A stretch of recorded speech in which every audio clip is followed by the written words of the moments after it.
Welcome to the Feeding Our Young podcast. Have you ever heard the phrase, nurses eat their young? Feeding Our Young is more than a podcast. It's a movement. It's the desire to see new nurses of all ages be supported and uplifted by their peers. And it starts with me. It starts with you.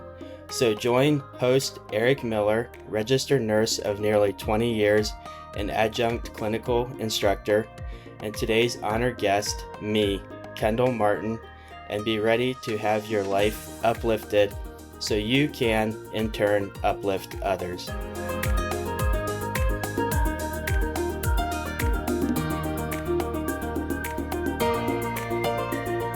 Welcome to the Feeding Our Young podcast.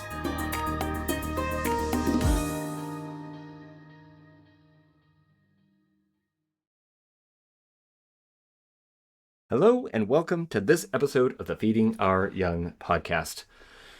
I got someone in studio. I'm going to go to him. That's it. No, just kidding. Rarely am I a man of little words, much to other people's chagrin. That being said, I have had a day. It's been quite the day, and the day's not done yet. I had the honor of teaching one of my cohorts last weeks in OB, and so that's always an emotional experience for me because I'm so freaking passionate about teaching my students, and especially when they're just so incredible as the ones I get to teach. I just like the clinical conference. I do like a little pizza party, and there were tears shed and all the things. Like, I miss them. I genuinely will miss them. I look forward to the next group coming in. But without further ado, then I'm going to just a quick shout out to them because I've never done that before. So apologies to my previous cohorts for whom I might have recorded an episode nearabouts, but because I literally am recording this episode on the day that they were done, just a huge shout out to Ainsley, Annabelle, Grace, Kayliana, Molly, and Naomi, and Sarah, and Vanessa. 9 incredible human beings who are going to make incredible nurses who literally are in the middle of their second semester of junior year. So they still got quite a ways to go. Anyone out there that's the praying type, by all means, I'm sure they'd appreciate it. But this episode is not about them. No, instead, it is absolutely critical that you listen to what my honored guest has to say today. If you didn't hear that, let me repeat it for you. It is critical that you listen to what my honored guest has to say. Yes, because for those of you that are like, I am so tired of hearing from OB nurses, I know there's nobody out there, but I just hear that voice in my head. Today's not one of those days. We're not talking OB, other than what I just mentioned. Instead, I've got an incredible human being who I met while floating to the ICU. Yes, the ICU, the 3 letters that I dread most in my life. This man runs towards them while I run away from them, unless I'm being forced to float to them. So let's find out what it is like to actually love doing the things that scare me the most. Welcoming to studio, Mr. Kendall Martin. Kendall, how are you doing today, good sir? I'm doing amazing. Thank you. Thanks for sitting through my 2-minute intro. That was ridiculous. Yeah. Well, let's just start. I've already let the cat out of the bag. You were working, therefore you must already be a nurse. So why don't you introduce yourself? Who are you, and what degrees do you hold, and where did you get them? Yeah, so I'm Kendall. I currently hold a BSN in nursing. I went to Great Basin College in northern Nevada, Elko, Nevada, and it's a small college. They have like numerous outlying sites, and the nursing program I went through there had 3 sites, one in Elko, one in Pahrump, and one in Winnemucca, Nevada, and then we just like zoomed in together for our classes. It was a relatively small class. My cohort in Elko was like 25 students, and then I graduated with my ADN in 2021, and then immediately rolled into my BSN and finished that in a year and graduated with that in 2022. Congrats, good sir. That's amazing. That's education on top of education. And I mean, I don't want to let the cat out of the bag. We don't have to talk too much about it up front, but rumor has it you might not be done. No, I'm trying to go back to school. I have taken smaller classes online. I just finished up a biochemistry class this last year, and I am working on applying to CRNA school. So yeah, we'll see how that goes. I have a few interviews coming up. Let's go. And we'll talk a little bit more about that because I have a hunch that fits under the umbrella of challenges you've faced so far. A little teaser for what's to come. But where is home? What do you consider home? And what do you love most about your hometown? Let's just lump that in here right now. So I grew up in the middle of Nevada in Eureka, Nevada, which is just a really small town, kind of in the middle of nowhere. Not very many people know where it is, and it's right along Highway 50, and it's called the friendliest town on the loneliest highway. And it's a really small town of about 600 people, and the county has a population of about 1,500 people along with it. The town itself doesn't have any stoplights and no fast food restaurants or anything like that. The next nearest town would be Ely, Nevada, which would be about 77 miles from our house, which also has the nearest hospital. Oh, And so that's where I grew up. And I really enjoyed growing up in a small town. You know about everybody in town. And my parents had a small restaurant and a butcher shop. And so working in the restaurant and the butcher shop, I got to know pretty much everybody in the community. And we were really involved with our community, which was great. And I really liked it there. wow. I just can't. I've never lived in a quote unquote small town. And so just to listen to you, I'm like, I mean, surely, and you don't have to get into any juicy details, but I'm assuming there's a negative side to being in a small town, yes? Yeah, everybody knows who you are. Yeah. Oh, it's that Kendall Martin kid. Well, okay, before we dive more into you, the two other traditional opening questions, what are the three words you chose to describe nursing school? So I thought about this, and the three words that I picked are rewarding, resilient, and transformative. Ooh, I love it. And then the worst question in all the world, what are three of your favorite songs in life right now? So I'm a Christian, and so a lot of that guides kind of some of the music I listen to. But the one song that I've been listening to a lot is "Go Light Your World" by the Heartland Harmony Girls sing it, and kind of the Mm. lyrics of the song is "Seek out the lonely, tired and worn, take your candle, go light your world," and I just really like that picture. And then the other song isn't a song that I've been listening to a lot lately, but it was a song that I listened to a lot in nursing school, and it is "Thrive" by Casting Crowns, and I'm just going to read the lyrics real quick from that. Yeah, let's go. So it goes, "Just to know you and to make you known, we lift your name on high, shine like the sun, make darkness run and hide. We know we are made for so much more than ordinary lives. It's time for us to more than just survive.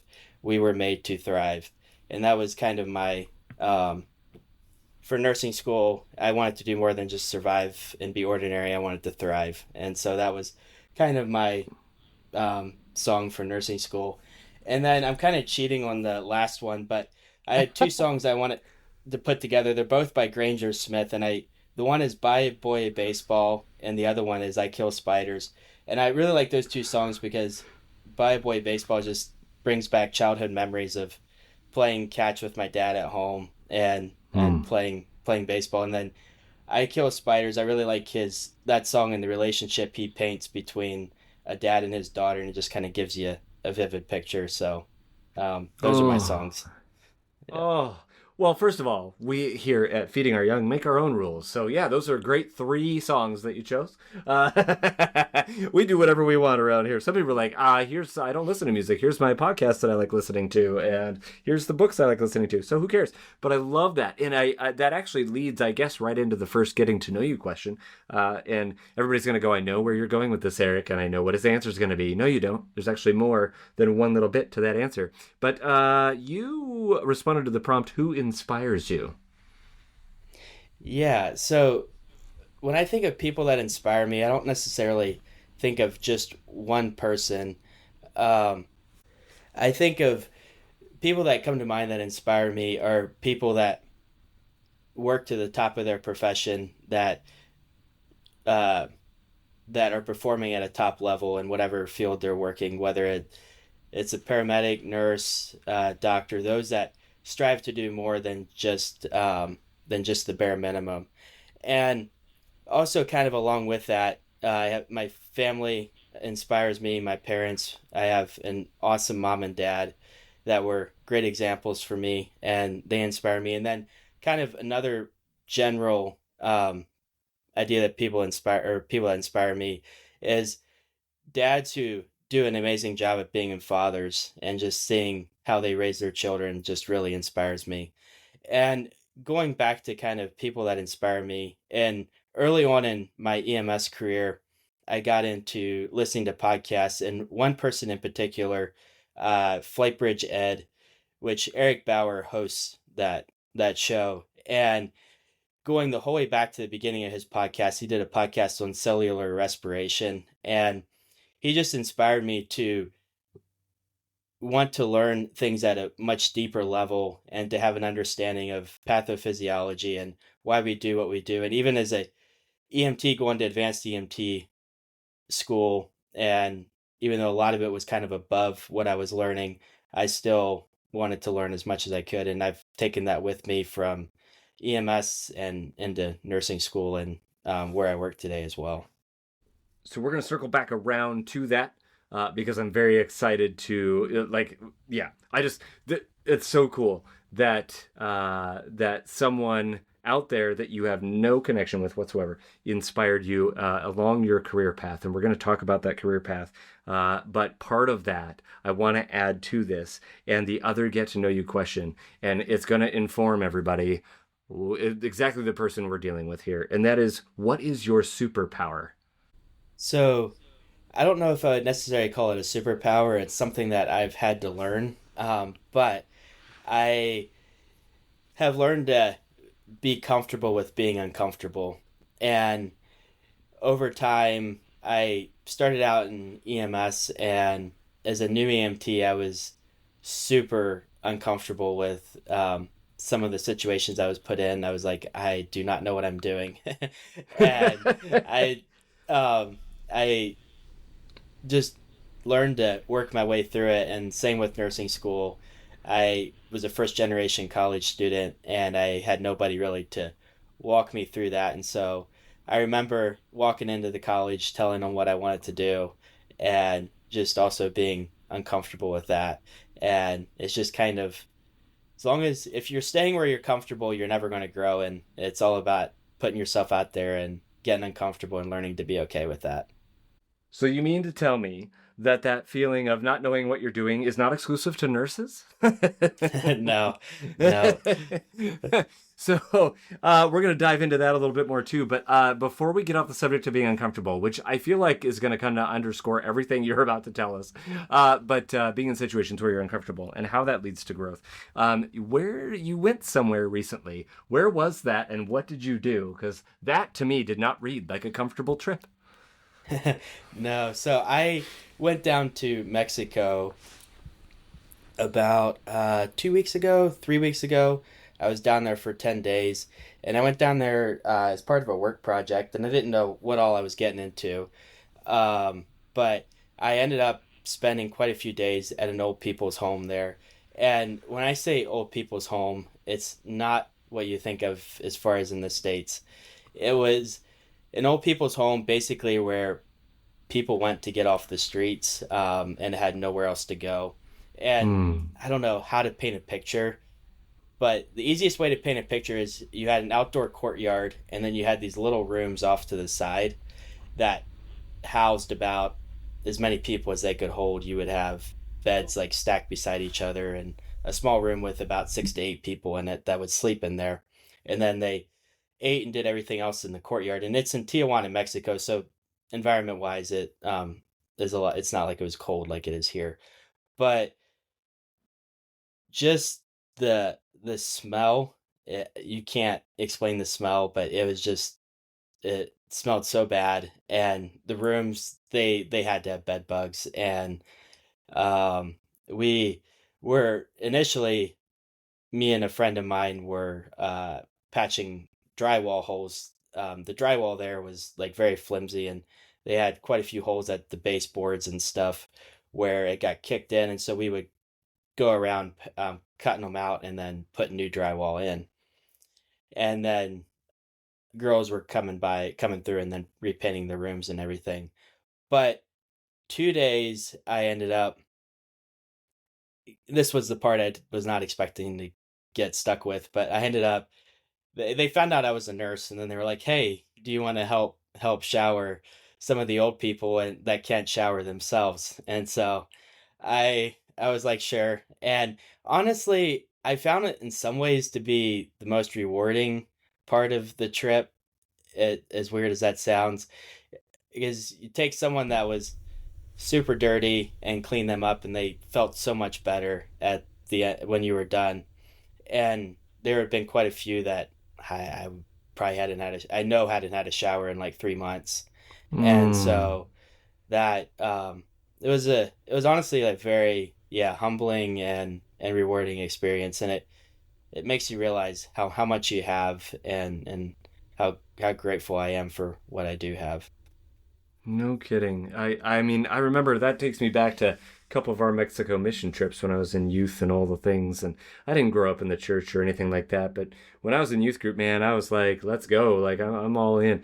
And I feel like everyone should be required to do something like that once in their life because you do, like you said, there was no greater feeling than A, being able to help people, and B, you know what I mean, easing people's ways, doing all the thing.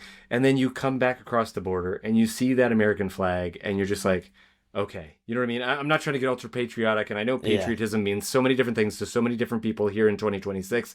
But the point is, when you go somewhere else, you don't know the language, you don't know anything else, you see these impoverished conditions, and you come back home and you're like, okay, yeah, this is all right. Like, it's okay that my one spot of my bathroom doesn't, you know what I mean? That this isn't, I just, it so puts things into perspective. So I appreciate you opening the door to that. And it's to me like the perfect encapsulation of you talking about finding comfort in uncomfortable situations. So, let's just keep going with your career progression then, because you've already opened that door to EMT, or starting out in EMS. So why did you start on EMS? Like take us along that. Where does nursing come into play? Why did you go into nursing? But before that came EMS. So why EMS? Why medical?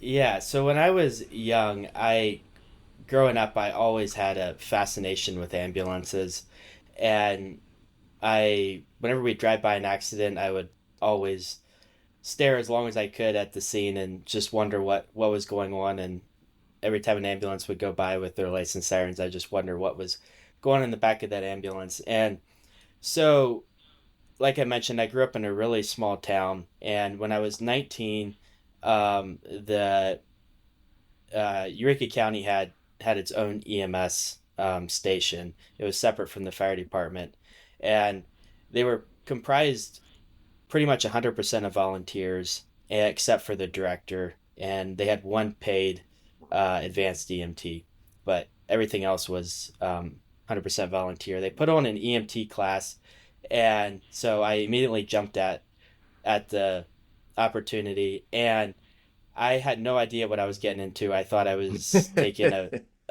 EMT basic class. I didn't realize that the book was going to be 2 feet thick. That's an exaggeration, but it's a big book, and the amount of information that I had to learn in a over the course of 3 4 months was quite a bit. To go from knowing nothing about medical to learning that, it was a challenge.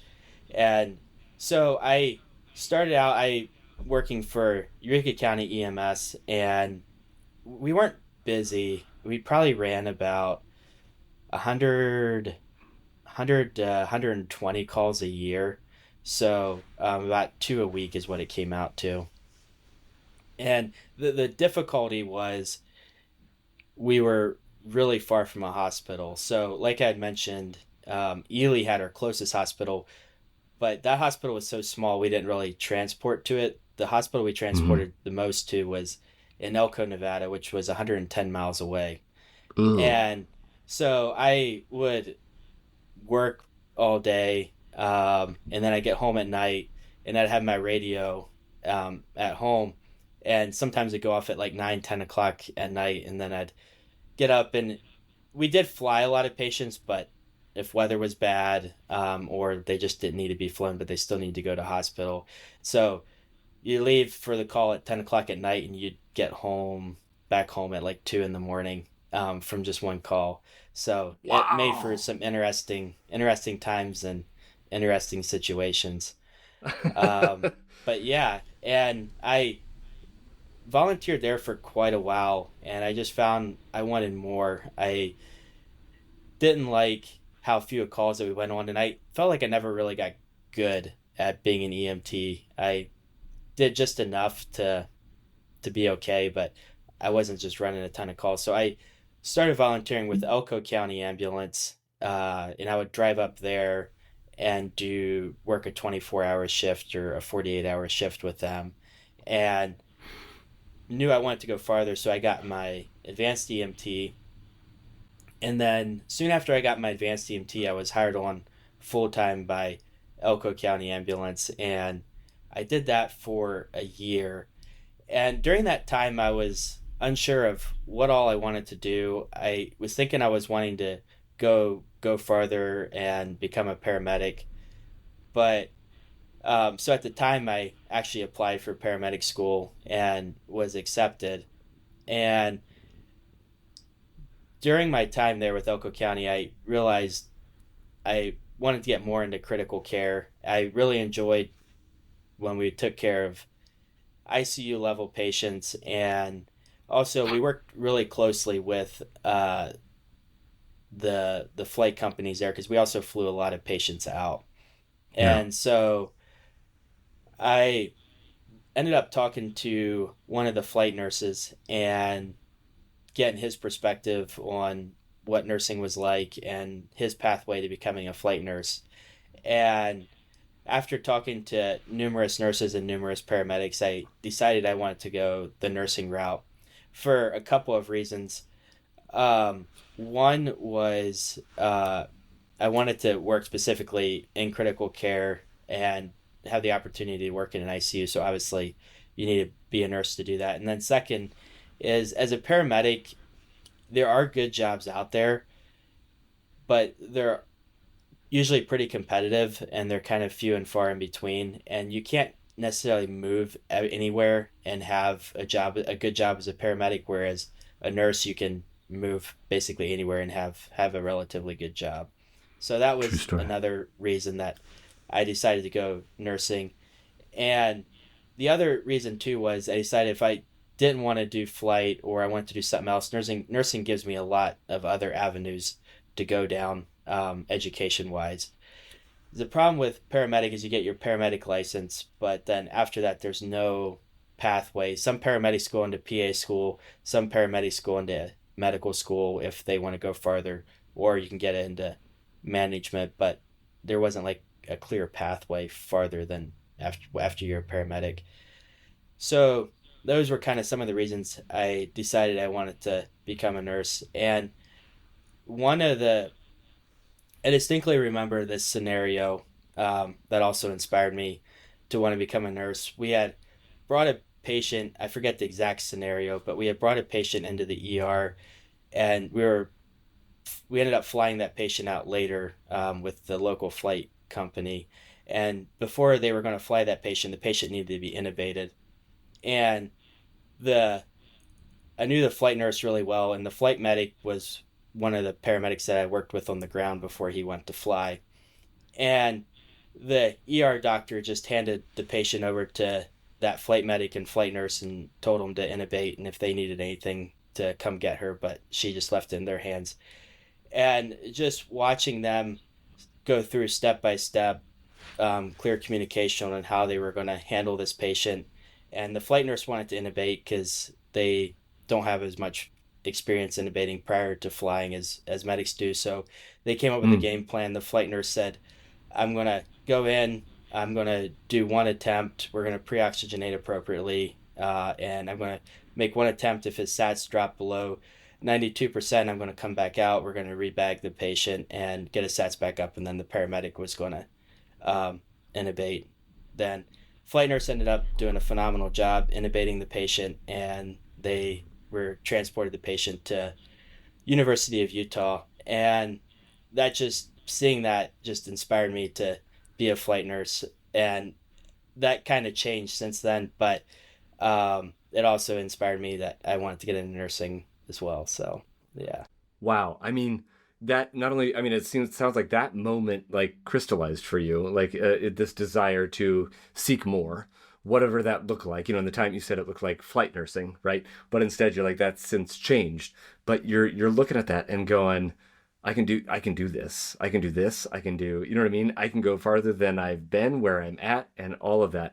And that is so inspiring to me because again, I'm the kind of guy that's like, I'm not an adrenaline junkie. I don't even know. Like, let me ask you this, Kendall. This is an offshoot question. I wouldn't, based on our limited time together, classify you as an adrenaline junkie. Would you? Not particularly, but yeah, I am a little bit though, for sure. I mean, you have to do this job, Yeah, correct? yeah, Yeah, yeah. yeah. Yeah, so for me, I knew, like, I was like, no, this is not my jam. I will save a life. I have no problem saving a life. I'll do it. I just would rather be the exception and not the rule. And that's what impressed me most when I came down, like just seeing you work with your patients, and your calm, cool, collected demeanor. And I'm like, this is not, I could not do this. And I don't want to turn this all on me. Like, I'll never forget my mom telling me one time growing up. You talk about mom and dad, right? My mom told me once, she's like, Eric, you can do anything you set your mind to. You know, she's such a supportive mom. You can do anything that you set your mind to. And I really loved that and appreciated it. And then as I became an adult, I realized while that might be true, there are some of those things that would take me an inordinate amount of lifetimes to figure out how to do. So therefore, they are no longer on the list. And so I just love, Kendall, that you are like, you see this happen and you go, this is my jam. This is where I'm at. I'm home. I can do things. I'm going to go stretch myself in that regards. And so you thought at the time, flight nursing. If you don't mind my asking, what changed along the way that stopped that from being the dream you were chasing? So in nursing school, I had my OR rotation, and all of our clinicals were done at NNRH there in Elko. And so it's obviously a small hospital, but during my OR rotation, I ended up making friends with the CRNA there, and he let me hang out with him the whole case. I ended up sitting there with him and watching him intubate and then medicate the patient and manage the patient hemodynamically throughout the whole case. And that particular case, it was a robotic shoulder. I forget exactly what they were doing. But anyway, just watching him and his understanding of pathophysiology and pharmacology and being able to anticipate a drop in the patient's blood pressure and immediately fixing that just really fascinated me. And we talked through a lot of the medications while I was with him, and afterwards he encouraged me to think about CRNA school after I graduated. At the time, I was also more focused on just passing nursing school. I was just like one step at a time, but it just really fascinated me. And the thing that really fascinated me about anesthesia was the amount of medications that you can push and you see an immediate reaction. You do one thing, you get an immediate reaction, and then you counter that with another medication, and that just, in the hands-on clinical aspect of it, just really fascinated me. And so after nursing school, I knew at the time, I knew I wanted to get into a big ICU. So whether I wanted to fly or go to CRNA school, and so that's what took me to Spokane. Was I didn't want to. I looked at several places to move. I didn't want to move to the West Coast because there was just too many people for me. And Spokane had a good mix of rural. You have the city, but then you can get out into small towns and get out in the country. So that's what brought me to Spokane. And then after working in the ICU and seeing more about that, and also I was just at a point in my life where I realized I can go back to school if I want. I have nothing really holding me down. And so that also is what kind of led me to, yeah, wanting to pursue CRNA school. Very cool. Very cool. Well, if it's all right with you, I have one more question for you in this what looks to be first part of a two-part episode journey with you, Kendall, because I'm seeing what you have to say, and I think we've got at least a good another, oh, I don't know, episode's worth right in us here, right here. And so the last question I want to ask before we jump over to the part B side of the Kendall Martin experience, and that is this. Most people know that when, longtime listeners of the podcast, long time, I don't know, we have been around less than 2 years, but people who've listened to more than one episode know that, you know what I mean? I like to go down that journey, and then we kind of spend a little time talking about nursing school. So my apologies to nursing students and prospective nursing students, but I only have one nursing school related question for them. And it's one thing that I really found fascinating that you want to address, because in the second part of your episode situation, we're going to talk about more of his career progression and some other incredibly exciting things that you don't want to miss. So, with that, you wanted to talk about study habits in nursing school. So if someone's listening going, oh my gosh, this guy's smart, he's doing his thing, he's in critical care, what do you have to say about study habits in nursing school? So I so before nursing school, I hated high school. I'll actually be straightforward. I actually never graduated high school. I got my GED, and I ended up wanting to work more than I wanted to go to school. I do not recommend that, but anyway, that's the way it was. I So when I went to apply to nursing school, I had to start back a little bit farther in my math and my English, Hmm. and I quickly realized I kind of nerded out, I guess, on what makes um, people like who they are. Like how do you get like top level students? And it's not about being the smartest person in the room or about having the highest IQ. It also comes down to a lot about how dedicated you are and the type of study habits you have. And I'll just put out a little plug. Um, there's a YouTube channel called Med School Insiders, which is geared Hmm. towards med school students for a lot of things, but he goes a lot into study habits and studying and how to do well in school. And so I applied a lot of what he taught for med students and applied that to nursing school. And two of the things that I found worked the best for me, one was spaced repetition, and the other one was the Pomodoro technique. And spaced repetition is just you going over something, and then if you don't understand it very well, coming back to it later that day or the next day. And the way I did that was there's an app called Anki, and you can look it up, and it's kind of complicated to use. It there's you can get as deep as you want with it. But the way the app works is it's kind of like flashcards, and you answer the question, and then if it's easy, you'll say yes, it's easy, and then it'll bring up the same question 3 days later.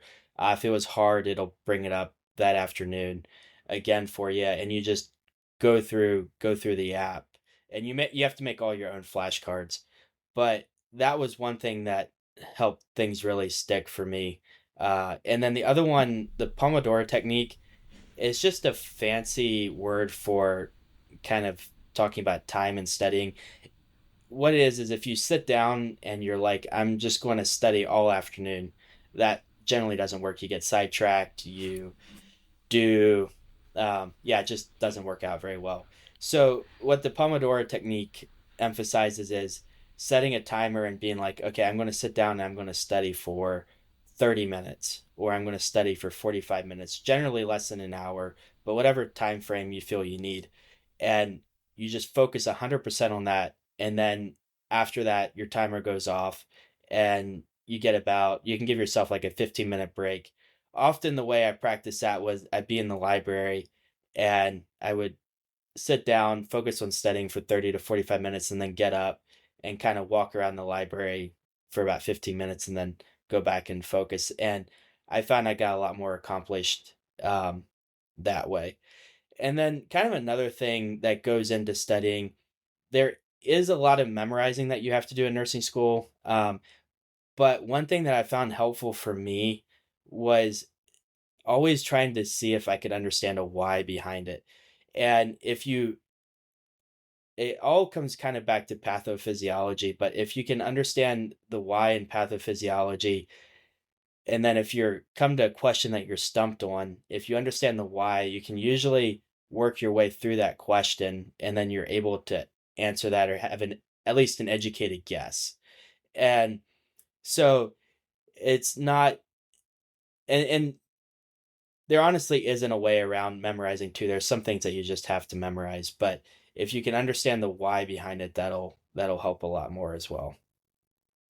And I feel like that is, I appreciate all three of those tips. Sorry, very briefly, can you spell the name of that app that you referred to in your first pointer?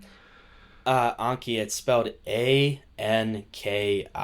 I appreciate all three of those tips, and that is absolutely fantastic because anything that we can do to get ahead, and like you said, dialing back to one of the songs you picked, you wanted to not just survive in nursing school, you wanted to thrive, and you strike me as that type of individual. I'm that type of individual, and I've known a lot of people who are that types of individual. I feel like, though, sometimes you do have to just, like, there are some days or some tests or some subjects that you do have to survive so that you can later absolutely thrive, right? And so I think that those, like, anytime we can get those practical tips, here's how you do this, here's how you can study, here's this, maybe that gets you through the worst part of nursing school. So I'm going to, with your permission, Mr. Kendall, this was not pre-discussed. I usually warn my honored guests, and I didn't even think about it. But every once in a while, we go just long enough that I know that we're going to be tipping over an hour total. It's not more time for you, but the point is, it gives us 2 full episodes for people to listen to. Are you all right if we just jump into part 2 now? Oh, yeah. No, I'm good with that. I love it. All right, guys, you don't want to miss it. Catch part 2 of the Kendall Martin Experience coming up next.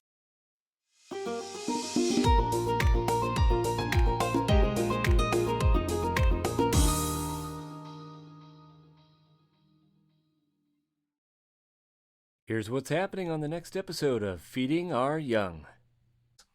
So one thing that makes it super, I should say easy, but nice, and easier to precept a new student, whether they're a new grad or new to the ICU from a different floor, is someone who is hungry and excited to learn, um, and is willing to go the extra mile to learn something new, even on their off days, which I know we like to have our off days and do our own thing. But if there's something that you don't know or don't understand, be willing to look it up and learn it. And for me, kind of, I guess going back to me personally, but one thing I often found is when there was something that I was super uncomfortable with in the ICU, the best way to be comfortable with that is to learn more about it and to be familiar with it. And so I would go home uh, later and look up that disease process, or if it was something with a device that I was using that I was unfamiliar with, I would look that up and do my best to learn about it and be familiar with that. So that way, when that situation came up, I would be more comfortable in that situation. But yeah, just being hungry and willing to learn goes a long way.